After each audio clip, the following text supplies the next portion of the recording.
She was born in 1891 in Eatonville, Florida, a town run entirely by black people.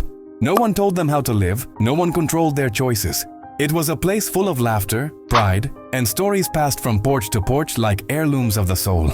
Zora Neale Hurston grew up in that sound. Words that danced, jokes that sang, memories that carried whole histories in their rhythms. Where others heard broken English, she heard music. Zora learned early that stories could save people. So she became a writer, an anthropologist, a woman who walked through the Harlem Renaissance like light itself, loud, brilliant, unstoppable. She collected folktales, wrote plays, traveled, asked questions nobody else thought to ask. And she wrote like her voice mattered, because it did. In 1937, she gave the world Their Eyes Were Watching God, the story of a black woman who refuses to shrink herself to make others comfortable. It was bold, honest, layered with pain and joy, but critics were cruel. They called her work too black, too rural, too free. Publishers turned away. She lost opportunities.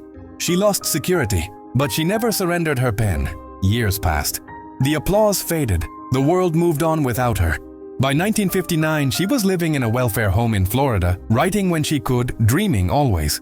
When she died in 1960, they buried her in an unmarked grave. No stone, no tribute, silence.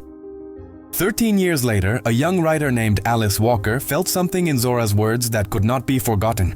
She went searching, through heat, weeds, and wild grass, until she found the place where Zora had been laid to rest. She bought her a stone and carved truth into it. Zora Neale Hurston, a genius of the South. Alice told the world about the woman they had ignored, and the world finally listened. Zora's books returned. Her voice rose. Her legacy stood. Now her words are taught in classrooms, quoted in books, whispered in poems, and carried in the voices of black women who refuse to be small. She is proof that silence is never the end, not when your story is strong enough to outlive you.